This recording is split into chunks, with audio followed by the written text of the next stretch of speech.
Hey guys, I've had a lot of requests asking me to do a hunting video in slow motion, so here it is.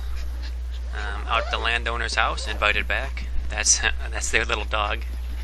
At least it was a dog till somebody put him in the trash compactor. And young people have no idea what I'm talking about right now. If you grew up in the 70s and 80s, you know what a trash compactor is. Don't see them too much anymore. But I'm getting way off subject here. This is how I set things up. The loopholed quick disconnect scope mounts come off. Scope slides forward. 7 DKA2 camera mount goes on.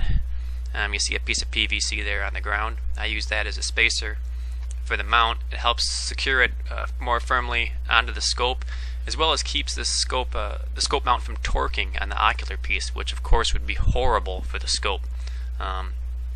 It's kind of a necessary piece that I found for this particular setup.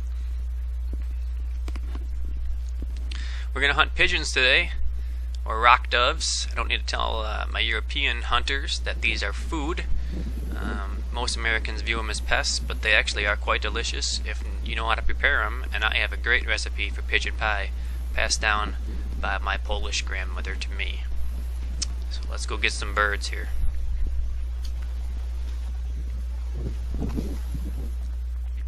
This is the first shot of the day, and it's the shot that convinced me to stop taking headshots. From here on out, I take upper chest and neck shots, and this is why. Pigeons are in the chicken family, and they move their head around a lot. And that guy moved his at the last second, and it saved his life. See that pellet slide right over where his noggin should have been. And right about there, I think he realizes the gravity of the situation. This is the first bird of the day that we took. The wind's going left to right a little bit, about 60-yard shot here. And this bird takes a solid hit. Now he flies away there, but the pellet actually clipped his windpipe, not his neck. Not his spinal cord, but his windpipe. So he went about 50 yards on the gas that was left in the tank. He crashed hard, and by the time I reached him out in the field, he was done. Second bird of the day. This guy doesn't go quite as far as the last one does.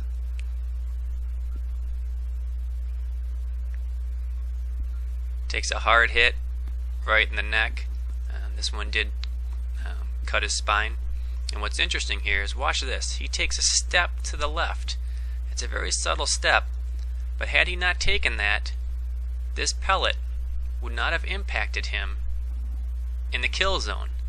It would have actually played out more like this scenario right here. A bird right before him.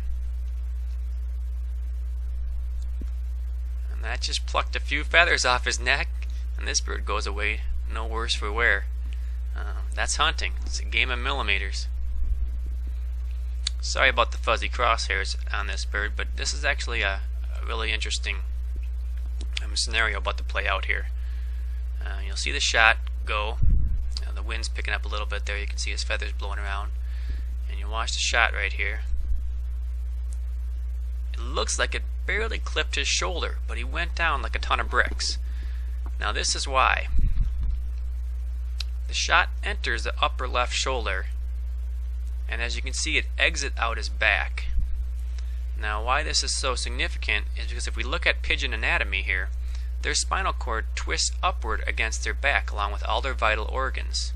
So it's high, it's not low in the area where their breastplate and flight muscles are. So that pellet hit this bird right in the clockwork, and he went down hard. By the time I reached him, he was dead.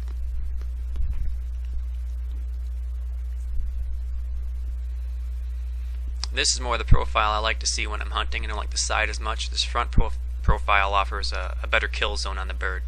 Again, though, I'm trying to shoot above the flight muscles and the breast meat.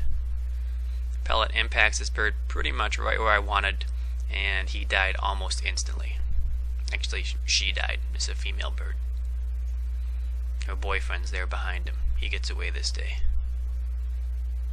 As you can see, the wings don't even come up. No effort is made to fly away, and she just pretty much tips over and falls down, expires almost immediately. These starlings come by, and I admit I have no love for these birds. I'll take whatever shot they present. They're really spooky. They try to, they're a really crafty bird, and that pellet just misses this guy's noggin. I'm not so concentrating on a clean kill. I admit that some hunters would give me some grief about that.